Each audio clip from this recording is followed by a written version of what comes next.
जय श्री हरि विष्णु भक्तों, धर्म गाथा 77 चैनल पर आप सबका स्वागत है।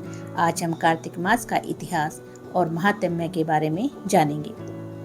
कार्तिक मास हिंदू धर्म में अत्यंत महत्वपूर्ण माना जाता है। यह मास भगवान शिव पार्वती के पुत्र कार्तिकेय स्वामी के नाम पर पड़ा है और भगवान विष्णु की भक्ति के लिए श्रेष्ठ माना जाता है। स्कंद पुराण, पद्म पुराण तथा अन्य ग्रंथों में इस माह का विशेष वर्णन है। कार्तिक मास का इतिहास। कार्तिक माह का नामकरण भगवान कार्तिकेय के नाम पर हुआ है। तारकासुर नामक असुर को वरदान मिला कि उसका वध शिव पार्वती के पुत्र से ही होगा। देवताओं ने माता पार्वती के कठोर तप से शिव को विवाह के लिए प्रेरित किया। तपस्या के फलस्वरूप शिव पार्वती के पुत्र कार्तिकेय का जन्म हुआ, जिन्होंने तारकासुर का वध किया। यह ऐतिहासिक घटना कार्तिक माह की महत्ता को बढ़ाती है। दक्षिण भारत में भगवान मुर्गुन के रूप में कार्तिकेय की पूजा होती है। अब जानते हैं महात्म्य और धार्मिक महत्व।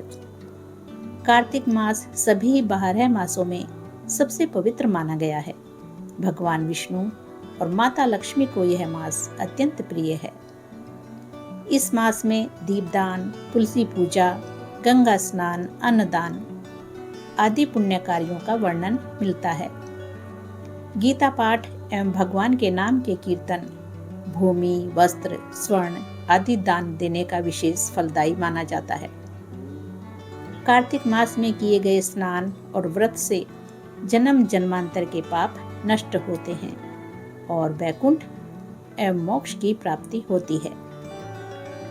श्री कृष्ण ने स्वयं इस माह को देवताओं तथा मनुष्यों के लिए सबसे प्रिय बताया है।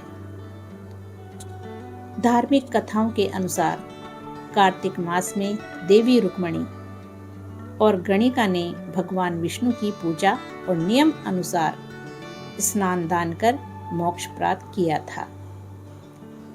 आधुनिक पर्व और विशेषता। इस मास में दीपावली, गोवर्धन पूजा, भाई दूज, छठ पूजा, तुलसी विवाह, देव उठनी एकादशी, कार्तिक पूर्णिमा, गुरु नानक जयंती आदि पर्व आते हैं। शरद ऋतु का संक्रमण काल होने के कारण शरीर और मन की पवित्रता का विशेष ध्यान रखने की सलाह दी जाती है। तो भक्तों, कार्तिक मास का इतिहास और महात्म्य दोनों ही धार्मिक पुण्य, आध्यात्मिक लाभ और जीवन में श्रेष्ठता की प्रेरणा देते हैं। जय श्री हरि विष्णु। हर हर महादेव।